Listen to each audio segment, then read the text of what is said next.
Hello friends, welcome to IQ ज्ञान। तो आज हम फ्राइडे 30 अप्रैल का हिंदू न्यूज़पेपर एनालिसिस देखेंगे।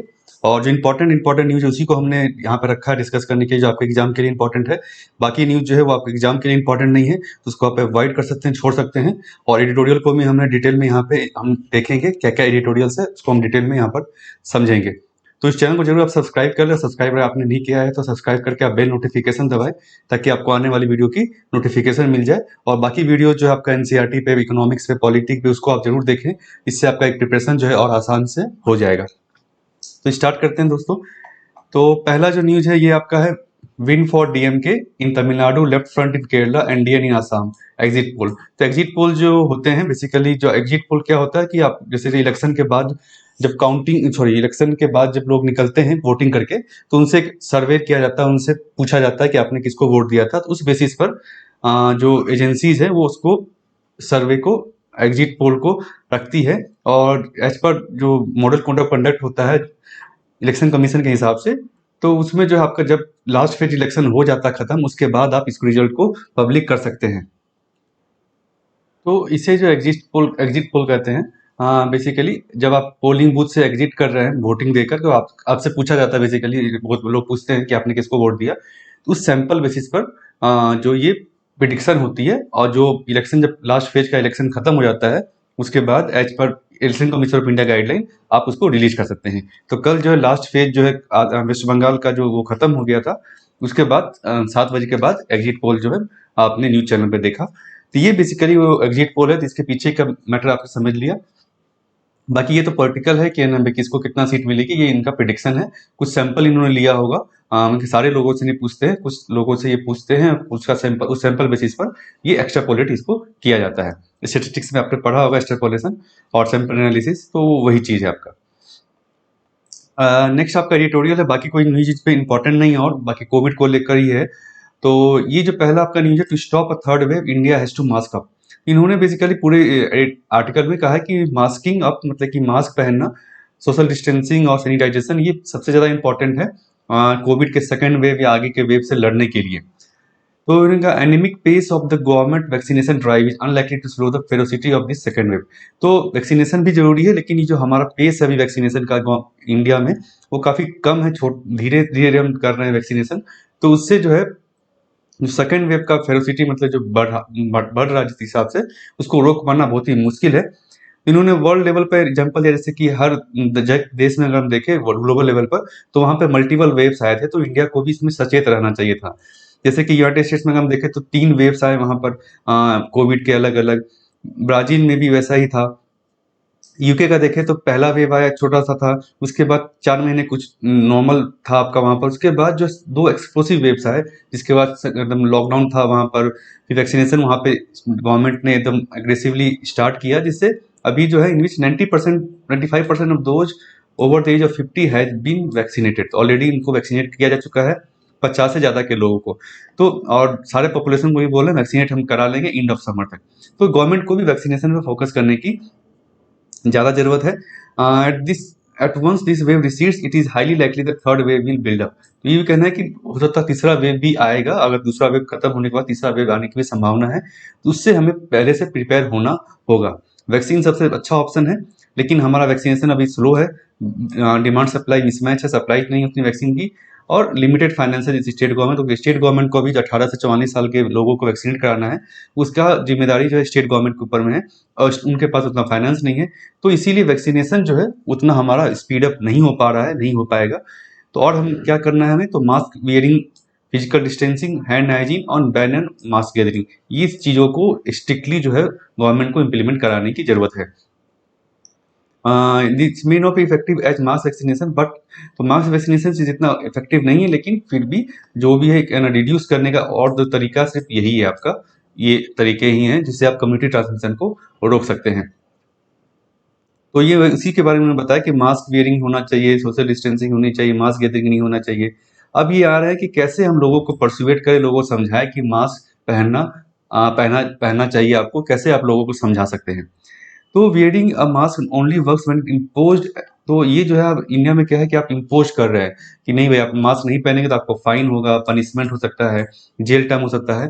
तो इससे जो है बेसिकली आप लोगों को परसुएड नहीं कर सकते हैं, इसे समझा नहीं सकते, उनका बिहेवियरल चेंज जो है वो हम नहीं ला सकते हैं। तो वो कैसे होगा कि बिहेवियरल चेंज हम लेके आए कि लोगों अपने आप जो है मास्क पहने। तो इसके लिए उन्होंने बांग्लादेश का एग्जाम्पल दिया। बांग्लादेश में स्टडी किया गया था, एक्सपेरिमेंट किया गया था कि कैसे लोगों को मास्क पहनने के लिए समझाया जाए, बिहेवियर उनका चेंज किया जाए। तो इसमें देखा गया है कि ये मास्क पहनना लोग अपना सकते हैं अगर पहला तो मास्क फ्रीली दिया जाए, दूसरा मास्क कंफर्टेबल हो, और तीसरा accompanied by appropriate instruction material. Instruction material आप साथ में सप्लाई करें कि कैसे आपको मास्क पहनना है और नाक मुंह कैसे ढकना है, किस तरह के मास्क पहनने हैं। तो ये सब चीजें अगर आप देंगे तो वहां पे मास्क पहन लोग जो है ज्यादा लोग मास्क पहनेंगे, और ये साथ देखा गया है बांग्लादेश में। इसके अलावा अ, यहाँ देखा गया कि मास्क यूजेज जो है ट्रिपल 3 गुना हो गया जब ऐसे ये जो है ना वहाँ पे उन्होंने बांग्लादेश में ये चीज किया गया। फ्रीली मास्क बांटे गए, कंफर्टेबल मास्क बांटे गए, और अप्रोप्रिएट इंस्ट्रक्शन मटेरियल भी दिया गया। इसके अलावा जो क्या है, reminders from religious and community leaders, ये भी कहा गया कि भाई रिलीजियस और कम्युनिटी लीडर जो होते हैं जैसे कि उस सेक्ट्स के, उस धर्म के, उस कास्ट से, तो वो जो अगर कहते हैं, वो भी अगर ना अपना स्पीच देते हैं, वो लोगों को परसुएट करते हैं अपना, उससे भी लोगों में जागरूकता ज़्यादा फैलती है, लोग ज़्यादा मास्क को पहनने के लिए एग्री होते हैं।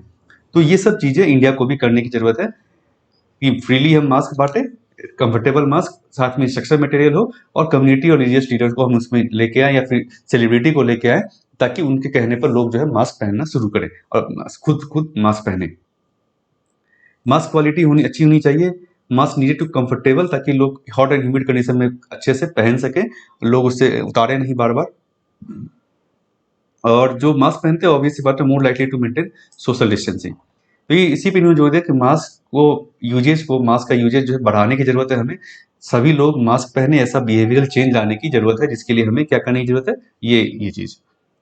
Communication at the level of community is key to getting people to protect themselves. Need to be explained the reason for mask wearing, right way to wear mask. तो ये हमें एक तो कम्युनिकेशन हमें जरूरी है, कम्युनिटी लीडर्स जो है, रिलीजियस लीडर्स है, वो कम्युनिकेट करें, बताएं, लोगों को समझाएं। दूसरा, कैसे रीजन क्या है मास्क पहनने का, क्यों पहनना चाहिए मास्क हमें, और कैसे सही तरीका क्या है मास्क पहनने का। ये अगर कम्युनिकेशन होगा कम्युनिटी लीडर्स या रिलीजियस लीडर के थ्रू, तो ये हम देखेंगे मास्क यूजेज बढ़ेगा। तो इसको हमें करने की जरूरत है, जब तक कि वैक्सीनेशन जो है वो एक अच्छा मेथड है, बट जब तक कि हम वैक्सीनेशन पूरा नहीं करा देते हैं, तब तक हमें इन चीजों को फॉलो करने की जरूरत है। नेक्स्ट आपका आर्टिकल है editorial state repression that breaches public piece. तो ये बेसिकली तेलंगाना गवर्नमेंट और बाकी सेंट्रल गवर्नमेंट का कहा गया कि बहुत सारे ऑर्गेनाइजेशन को इन्होंने बैन कर दिया बेसिकली यूएपीए को लेकर के, अनलॉफुल एक्टिविटीज प्रिवेंशन एक्ट के अंतर्गत।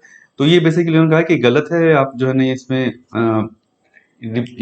एक्ट सही नहीं है। बेसिकली जो एक्टिविस्ट जो भी आप गवर्नमेंट के अगेंस्ट अगर आप कुछ कर रहे हैं या फिर उसकी आवाज उठाते हैं, who likely to resist or protest on any count by merely dubbing or organization as a front or new front or as a urban guerrillas।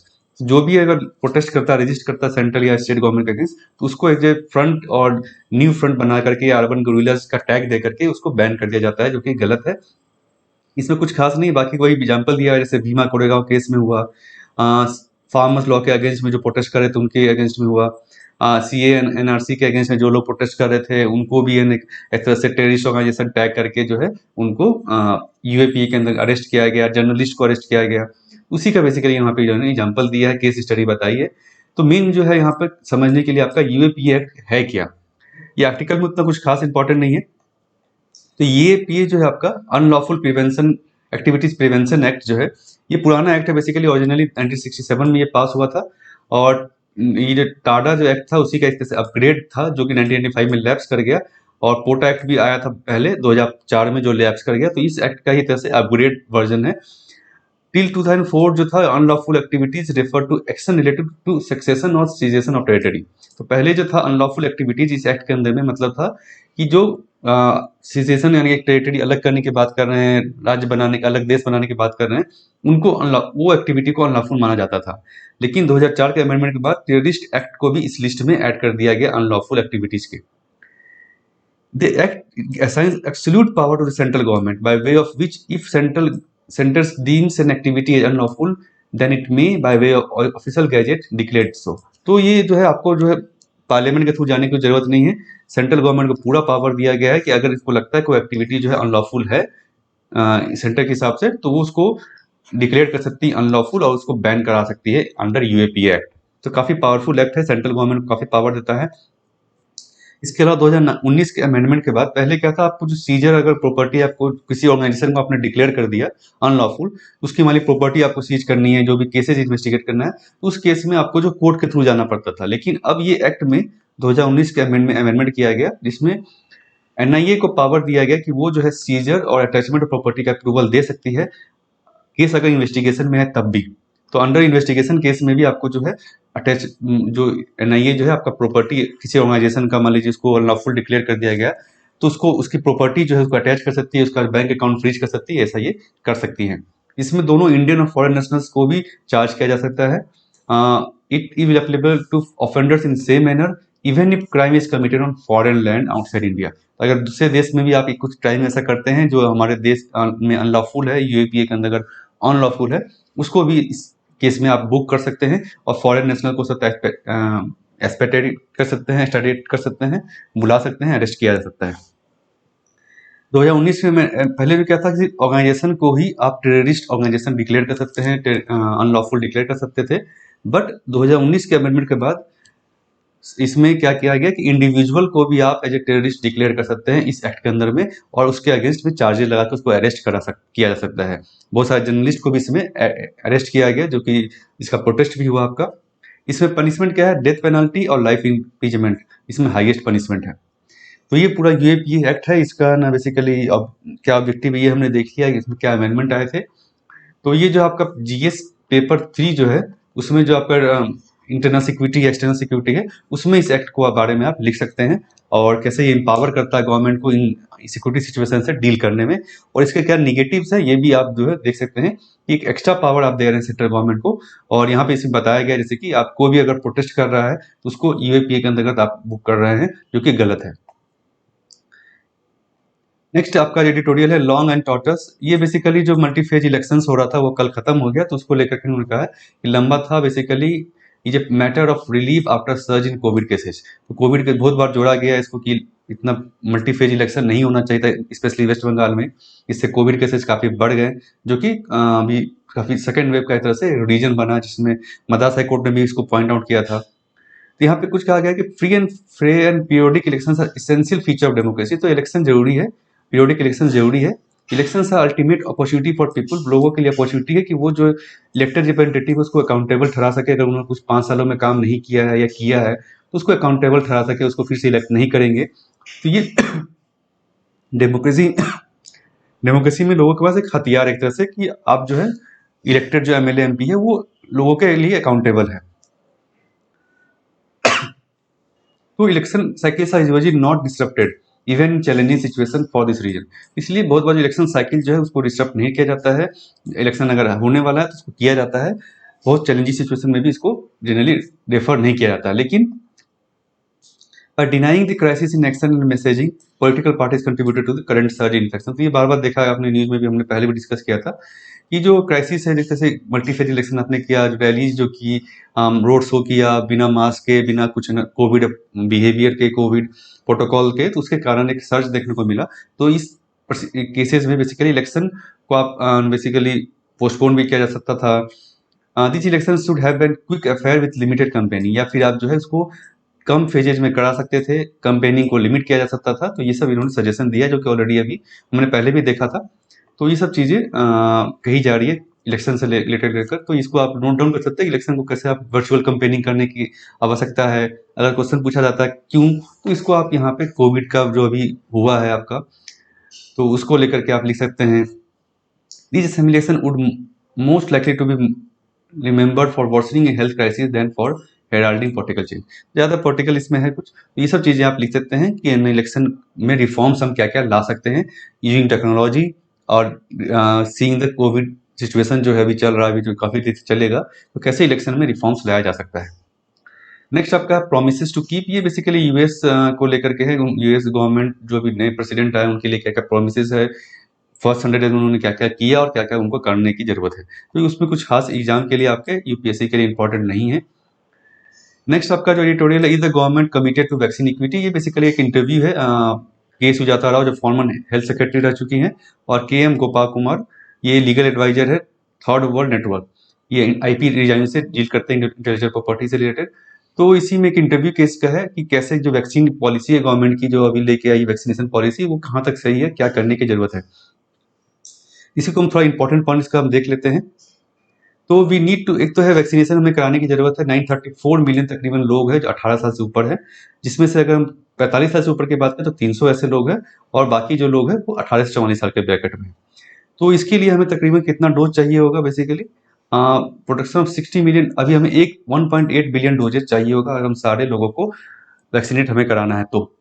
तो इसके लिए बोला कि अभी जो प्रोडक्शन रेट है बहुत ही कम है, 16 मिलियन डोजेज ही पर मंथ का प्रोडक्शन, जिससे हम अगर करते रहें तो हमें काफ़ी टाइम इससे लगेगा।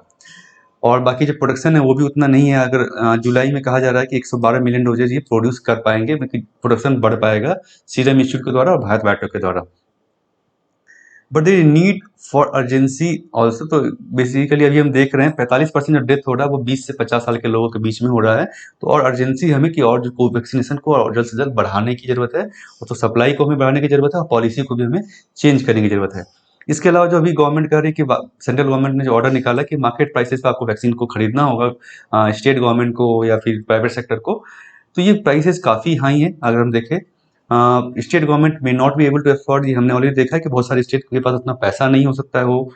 और सिर्फ अगर हम प्राइवेट सेक्टर से बात करें तो वहाँ पे कुछ रिच लोग ही जाके वैक्सीनेट करा पाएंगे। तो ये बेसिकली हमें देखने की जरूरत है कि वैक्सीन का प्राइसेस को कंट्रोल करने की जरूरत है, ताकि सभी को यूनिवर्सल वैक्सीनेशन हो सके। इससे क्या होगा, मार्केट फ्रेगमेंटेशन होगा आपका, क्योंकि अलग अलग लोग हो जाएंगे, रिच हो गया, पुअर हो गया, स्टेट हो गई, प्राइवेट सेक्टर हो गया। तो इससे प्रॉब्लम होने की संभावना है। वैक्सीनेशन का जो ऑब्जेक्टिव है कि जल्द से जल्द वैक्सीनेट हो पाए सभी लोग, वो हम अचीव नहीं कर पाएंगे। तीन कैटेगरी में आपने बांट दिया इसको, central government, state government, private sector.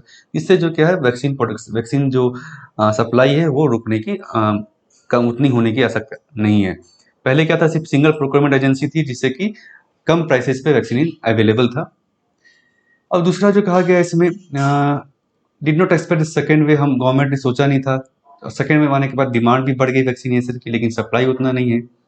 Vaccine hesitancy थी काफ़ी पहले शुरू में लोगों को, इसलिए गवर्नमेंट को क्या करना था, सेंट्रल गवर्नमेंट को एडवांस परचेज एग्रीमेंट करके स्टॉक पाइल करना था वैक्सीन को, जो गवर्नमेंट ने नहीं किया, सेंट्रल गवर्नमेंट ने।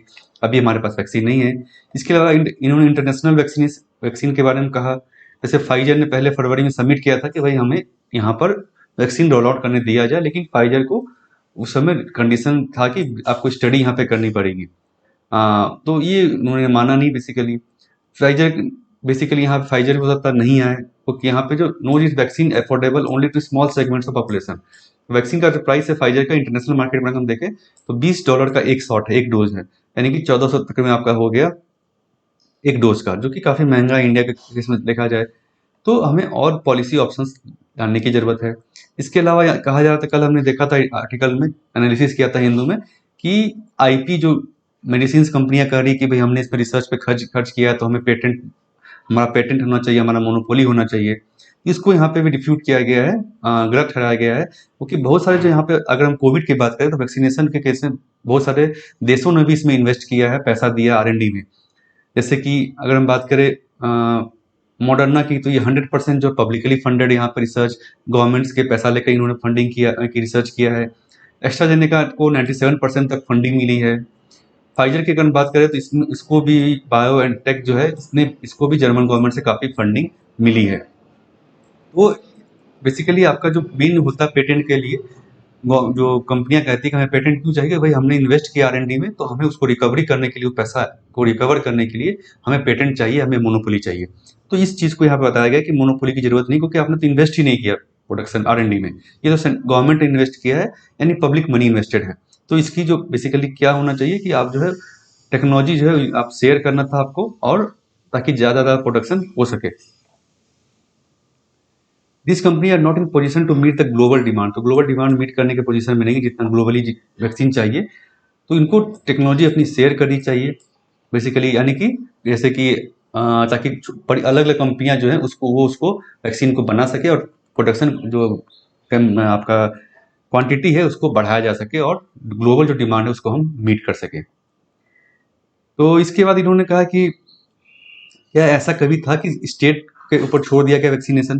तो ऐसा कभी नहीं हुआ। जैसे कि हमारा यूनिवर्सल इम्यूनाइजेशन प्रोग्राम जो है ये हमेशा सेंट्रल गवर्नमेंट ने किया है। पल्स पोलियो के केस में भी प्रोक्योरमेंट जो था सेंट्रल गवर्नमेंट ने ही किया था।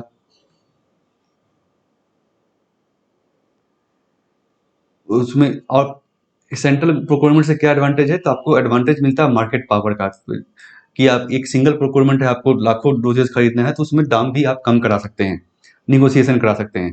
जैसे यहाँ पे एग्जांपल दिया है, हेपेटाइटिस बी का डोज 750 रुपए का था, लेकिन जब सेंट्रल गवर्नमेंट इसको प्रोक्योर किया तब ये इसका दाम कम होके हो गया 200 रुपए, और फिर उसके बाद कम होके 100 रुपए तक आ गया। तो ये एडवांटेज है, अगर सेंट्रल गवर्नमेंट से प्रोक्योर करेगी वैक्सीन पूरे देश के लिए तो वैक्सीन के दाम कम होने के आशंका आसार है, चाहे वो ग्लोबल से आप करें या स्टेट सॉरी ना डोमेस्टिक मैन्युफैक्चर से करें। तो इसीलिए यहाँ पे कहा गया कि सेंट्रल गवर्नमेंट को ही प्रोक्योर करना चाहिए। इसके अलावा कॉन्स्टिट्यूशनल ऑब्लिगेशन भी है, क्योंकि to stop inter state transmission infectious disease, ये जो है सब्जेक्ट ये कंकरेंट लिस्ट में है, इसीलिए सेंट्रल गवर्नमेंट के ऊपर भी कॉन्स्टिट्यूशनल ऑब्लिगेशन भी है कि वो जो है एज पर कंकरेंट लिस्ट के सब्जेक्ट के हिसाब से जो inter state transmission infectious disease को रोके, इसके लिए जरूरत है कि आप जो है सेंट्रली वैक्सीन को प्रोक्योर करें और स्टेट्स को सप्लाई करें। और ऐसा पहले भी जो हमेशा ऐसा ही होता है, यूनिवर्सल इम्यूनाइजेशन प्रोग्राम के अंतर्गत सेंट्रल गवर्नमेंट ही प्रोक्योर करती है, बाकी स्टेट्स में वैक्सीनेशन लगाया जाता है फ्री ऑफ कॉस्ट। अब आते हैं आईपी एक्ट का। इन्होंने कहा आईपी अगर पेटेंट है यहाँ पे तो इसमें क्या उपाय है गवर्नमेंट के पास? तो यहाँ पे कहा गया है बेसिकली एक उपाय है कंपल्सरी लाइसेंसिंग का। कंपल्सरी लाइसेंसिंग क्या है कि भाई जो आप दूसरे कंपनी को लाइसेंसिंग कंपल्सरी दे सके ताकि वो प्रोडक्शन उस वैक्सीन का कर दे। इसमें कुछ इश्यूज है यहाँ बताए गए हैं। तो यही चीज़ है बेसिकली यहाँ पर कि है ना इम्यूनाइजेशन को कैसे बढ़ाया जा सकता है, क्या सेंट्रल गवर्नमेंट की रिस्पॉन्सिबिलिटी है, पहले क्या ऐसा था कि नहीं था, और क्या इससे फायदे होंगे। ये सब बेसिकली वैक्सीन इक्विटी को जो हमने पहले भी डिस्कस किया इसको लेकर के है। नेक्स्ट आपका आर्टिकल है क्रिएटिंग क्रिटिकल थिंकर्स। ये बेसिकली है कि एजुकेशन सिस्टम को हम कैसे रिफॉर्म कर सकते हैं। अभी जो कोविड के समय में हम बेसिकली क्या कर रही है गवर्नमेंट की एग्जाम को पोस्टपोन कर रही है या कैंसिल कर रही है, उसको हटा करके हमें जो है दूसरे अपॉर्चुनिटी को देखनी चाहिए कि कैसे हम असेसमेंट जो है एग्जाम सिस्टम जो है उसको हम चेंज कर सकें, ऑनलाइन कर सकें। तो एक चैलेंज बोला जाता है कि ऑनलाइन क्यों हम नहीं करेंगे, क्योंकि चीटिंग हो सकता है एग्जाम में। इसका इन्होंने कहा है कि हमें इसके लिए हमें पेपर को इस तरह से डिजाइन करना चाहिए ताकि encourage student to critically engage with the material, contest perspective and build opinion. No book would be able to provide all the answers. तो कोई भी बुक सिंगल बुक जो है सारे आंसर्स नहीं दे पाएगा। ऐसा हमें एग्जाम पेपर को बनाने की जरूरत है ताकि चीटिंग का जो एक कंसर्न है चीटिंग होगा वो नहीं होगा। इसके अलावा टीचर्स को आप इंगेज कर सकते हैं कि स्टूडेंट का परफॉर्मेंस करने के लिए reports, portfolio, sample of responses and grades could be shared across the pool of students so that teachers can anonymously assess and provide insightful feedback on student performance। तो ये आप कर सकते हैं भाई बेसिकली कि जो स्टूडेंट्स और टीचर्स का जो पोर्टफोलियो जो सैंपल्स जो है उसको आप शेयर करें अमंग स्टूडेंट्स, ताकि टीचर जो एनोनिमसली जो है उसको एसेस कर सके कि किसने किसको एसेस किया है पता नहीं चलेगा, और आपको एक अच्छा फीडबैक जो है मिल पाएगा स्टूडेंट का असेसमेंट का। ये सब सजेशन है। एक सजेशन आप ये लिख सकते हैं, दूसरा ये हो गया आपका, तीसरा ये सजेशन हो गया possibility of evaluating student on their performance through out the year. तो थ्रू आउट परफॉर्मेंस आप इसको इवेल्युएट करें, ना किसी पे एग्जाम लेकर के, जो एग्जाम होता है 2 बार 3 बार, वैसे नहीं, आप थ्रू आउट द ईयर उसको एसेस करें ताकि वो ज़्यादा होलिस्टिक होगा असेसमेंट। उसके अलावा यहाँ पे कहा गया है facilitate online entrance exam. Higher education institution जो है जहाँ पे आप इंट्रेंस के लिए आप ऑनलाइन इंट्रेंस एग्जाम फैसिलिटेट कर सकते हैं, पेन पेपर को हटा करके। इससे as student gear up for college admission. तो ये बेसिकली इसको आप ट्राई कर सकते हैं ऑनलाइन एंट्रेंस एग्जाम को लेकर के। तो could be to involve student in self और पीयर इवोल्यूशन। तो मेन जो एम है कि इन स्टूडेंट को ही आप इन्वॉल्व करें खुद के इवोल्यूशन में, और उनके जो लोग हैं जो सेम पीयर जो हो गए, फ्रेंड्स हो गए, बाकी स्टूडेंट का इवोल्यूशन भी स्टूडेंट कर सके बिना जाने एक दूसरे को। इसके अलावा इसके और भी इंपॉर्टेंस है कि आप emotional, social, physical, intellectual growth of children with in a framework of human values. इसका ग्रोथ को भी जरूरत है, नेशनल करिकुलम फ्रेमवर्क में कहा गया है। इसको हम तभी कर पाएंगे जब हम एकेडमिक परफॉर्मेंस जो है इस तरह से दूसरी तरह से हम इसको इवेल्युएट कर सके, एक होलिस्टिक परफॉर्मेंस हम इवेल्युएट कर सके। ठीक है, ये इसके बाद है आपका core issue can be engage with re evaluation evaluated with and to prevent students from being trapped in current system of cramming, rote learning and anxiety. Government needs to complete, उसके अलावा गवर्नमेंट को चाहिए complete autonomy दे educational committees को, एक educational committee जब बनाए जिसमें स्टूडेंट्स हो, टीचर्स हो, एजुकेशनल लीडर्स हो, स्कॉलर्स हो, रिसर्चर्स हो, उसको कंप्लीट ऑटोनॉमी दे कि वो क्या उनको चेंजेस लाना है, क्या उनको एग्जाम सिस्टम में चेंजेस करना है वो कर सके। तो ये आपका छठा हो गया कि क्या सजेशन और है। इससे क्या होगा कि जो बहुत सारे लोग जो है स्टूडेंट जो है इंटरनेशनल यूनिवर्सिटीज की तरफ चले जाते हैं पढ़ने के लिए, तो उससे हम रोक सकते हैं अगर हम यहीं पर एग्जाम सिस्टम को हम चेंज करें और लोगों में होलिस्टिक डेवलपमेंट जो बच्चों का वो कर सकें। फिर बेसिकली एग्जाम सिस्टम अभी आप बहुत दिनों से हम देख रहे हैं स्कूल सिस्टम पे एग्जाम सिस्टम को हम कैसे चेंज कर सकते हैं, तो ये सजेशंस आप जरूर नोट डाउन कर लें। तो आपका जो जीएस पेपर 2 है एजुकेशन, उसमें आप सजेशंस को लिख सकते हैं एग्जाम सिस्टम को हम कैसे चेंजेस ला सकते हैं। नेक्स्ट आपका है दिल्ली गवर्नमेंट रिस्पॉन्सिबिलिटी रिमेन। ये बेसिकली जो नया एक्ट जो था amendment, government of national capital territory amendment act जो था, इसको नोटिफाई किया गया। इसमें बेसिकली लेफ्टिनेंट गवर्नर को ज़्यादा पावर दिया गया है, लेकिन सेंट्रल गवर्नमेंट ने कहा है कि जो रिस्पॉन्सिबिलिटी है बेसिकली दिल्ली गवर्नमेंट की, इलेक्टेड गवर्नमेंट की, वो रहेगी एज इट इज। इसमें क्या क्या चेंजेस किया गया है कि गवर्नमेंट का मतलब होगा आपका लेफ्टिनेंट गवर्नर ऑफ दिल्ली। ये लेफ्टिनेंट गवर्नर को डिस्क्रिशनरी पावर देता है, जहाँ पे in matters where legislative assembly of Delhi is in power to make law, उस केसेज में भी डिस्क्रिशनरी पावर दिया गया है लेफ्टिनेंट गवर्नर को कि जो कानून है उसको वो चेंजेस कर सकते हैं, उसमें ओपिनियन दे सकते हैं। और आपको कोई भी अगर कैबिनेट या काउंसिल मिनिस्टर कोई पॉलिसी डिसीजन लेती है तो उसमें आपको एलजी का ओपिनियन लेना जरूरी है। इसका ऑब्जेक्टिव क्या है? To make it more relevant to the needs of the capital, further define the responsibilities of elected government and lieutenant governor.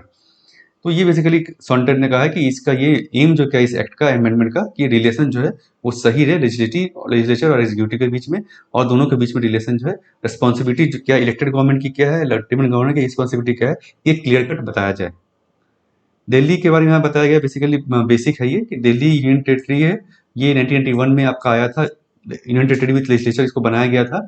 Article 239 ए के अंतर्गत ये कॉन्स्टिट्यूशन में अमेंडमेंट करके इस आर्टिकल को लाया गया था, शुरू में कि 69th अमेंडमेंट के थ्रू ये आर्टिकल को लाया गया था संविधान में। और लेजिस्लेटिव असेंबली ऑफ दिल्ली के पास पावर है कि वो जो स्टेट लिस्ट में जितने सब्जेक्ट्स है उस पर वो कानून बना सकता है, except police, land and public order. इसको छोड़कर के इस पे सेंट्रल गवर्नमेंट का हक है, सेंट्रल गवर्नमेंट इन चीज़ों पे कानून बना सकता है। बाकी जितने भी स्टेट लिस्ट में सब्जेक्ट है उस पर जो है दिल्ली गवर्नमेंट कानून बना सकती है। नेक्स्ट आपका आर्टिकल है चाइना लॉन्चेस की मॉड्यूल फॉर इस परमानेंट स्पेस स्टेशन। तो परमानेंट स्पेस स्टेशन जो चाइना बनाना जा रही है 2022 तक शायद लॉन्च होने का है, उसके लिए एक मॉड्यूल जो है, नेक्स्ट मॉड्यूल जो है यहाँ पे लॉन्च किया गया जिसका नाम था हेवनली हारमोनी मॉड्यूल, तियान, ये मॉड्यूल का नाम था, जिसको कल लॉन्च किया गया। यहाँ पे आप पिक्चर देख सकते हैं। तो ये जो स्पेस स्टेशन है बेसिकली चाइना का, इसका नाम है तियांगोंग। ये expected to be ready by 2022 तक ये रेडी होने का चांसेस हैं। स्पेस स्टेशन क्या है? बेसिकली स्पेस में एक तरह से स्टेशन है, घर टाइप का समझ सकते हैं आप, जहाँ पे कि एस्ट्रोनॉट जो है रह करके वहाँ रिसर्च कर सकते हैं कुछ दिनों तक, 6 महीने साल भर तक रह के वहाँ रिसर्च करते हैं। सारी फैसिलिटी एक तरह से वहाँ पर है, रहने का, आपका बाथरूम है, सारा कुछ है आपका रहता है वहाँ पर। अभी जो अगर बात करें सिर्फ एक ही स्पेस स्टेशन है, उसका नाम है इंटरनेशनल स्पेस स्टेशन। ये जो है 6 नेशन के कोलैबोरेशन से बनाया गया था, Russia, US, Canada, Europe and Japan. Sorry 5 nations हो गए। रसिया इससे अभी निकल सकता है थोड़े दिनों में। आईएसएस जो है ये basically set to be retired after 2024 के बाद हो सकता है रिटायर हो जाए। इसके बाद सिर्फ ये तियांगोंग ही एक अकेला स्पेस स्टेशन रहेगा अर्थ ऑर्बिट में। ये जो मॉड्यूल अभी लॉन्च किया गया ये बेसिकली क्या है, ये living quarters for crew member. ये लिविंग क्वार्टर्स इस मॉड्यूल के अंदर में है, जो वहाँ पे लिविंग क्वार्टर्स बेसिकली रूम्स बनाए जाएंगे, रूम्स का पार्ट है बेसिकली, वहाँ पे सेटअप किया जाएगा। इसके अलावा इसमें नियो 01 एक रोबोट नाम का एक रोबोट इसके साथ है for cleaning space debris in low earth orbit. तो ये भी इसके साथ लॉन्च किया गया, जो कि जो स्पेस डेब्रिस होता है, जो बाकी सेटेलाइट टूट जाते हैं उनका जो डेब्रिस वहाँ स्पेस में ही रिवॉल्व करता रहता है, उसको क्लीन करने का काम ये रोबोट करेगा। तो ये मॉड्यूल का पार्ट है। और स्पेस स्टेशन का ये आप समझ लिया आपने। अभी जो स्पेस स्टेशन है इंटरनेशनल स्पेस स्टेशन, ये आपका बेसिकली 1999 आई थिंक में लॉन्च किया गया था पहले। रसिया इससे अभी निकलने की सोच रहा है। तो फ्रेंड्स, ये था आज का हिंदू न्यूज़पेपर एनालिसिस। आपको अच्छा लगा जरूर लाइक करें और शेयर करें अपने फ्रेंड्स के साथ, और इस चैनल को सब्सक्राइब करना मत भूलें। सब्सक्राइब करके आप बेल नोटिफिकेशन दबा सकते हैं, और इस वीडियो का PDF जो है आप टेलीग्राम चैनल पे भी ले सकते हैं, और कोरा और फेसबुक आप मुझे फॉलो कर सकते हैं। थैंक